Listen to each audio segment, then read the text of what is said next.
So when I left cricket, I started building the first cancer hospital in Pakistan. Reason was because my mother died of cancer. And it's then I realized there was no cancer hospital in the whole country. And then it occurred to me that people like me who were well off, I could afford to take my mother for treatment abroad. Well, what happened to the common man? Cancer is one of the most expensive treatments. So I started this movement really. I went into the public to collect money to build this hospital.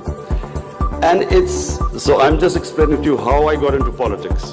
So one was cricket, watching our country go up as a cricketing nation, the pride that we could compete internationally and become world champions. Second was this cancer hospital. When I went to the public to collect money, I realized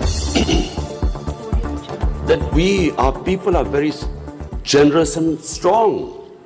Poorest of the poor people supported me. And I did what no one ever thought would happen, is that from public, I eventually collected money and built the hospital. And not just that I built it. It's a cancer hospital where 80% of patients get free treatment. Cancer treatment is one of the most expensive treatments. So then first I built it, and then to run the hospital, I again went to the people. And so it is the only private cancer hospital in the world which treats 80% people free, because it's the people who donate to the hospital. They built it, they run it.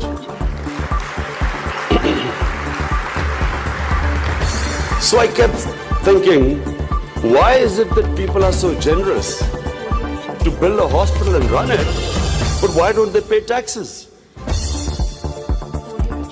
We were a country, and then I discovered we're a country which is amongst the top 5 countries in giving charitable donations. But at the same time, we are right at the bottom in giving taxes. And the reason was that people did not trust the government. They thought that their taxes were wasted by the government. It was spent on the lavish lifestyle of the ruling elite. So why would people pay taxes? And of course, then the levels of corruption, because corruption is basically stealing taxpayers' money. But there was a third reason why I ended up in politics. And that was, I watched, first of all, I used to play professional cricket in England. So half my year was in England and then half in Pakistan. And I saw how a developed country, how the institutions work, why they went ahead, how the governments were accountable, how there was meritocracy, and above all, how there was human development, the money spent on human beings. So I could compare what was going on in Western countries, and then I could see what was happening in our own country. But then I also saw other countries develop. And one of them was UAE. I used to play cricket in UAE from 1980 onwards, and I saw UAE kept developing. And then afterwards we saw China develop. So the common thing in all countries that have gone ahead is governance. And governance has 2 aspects. One is a government has to be accountable.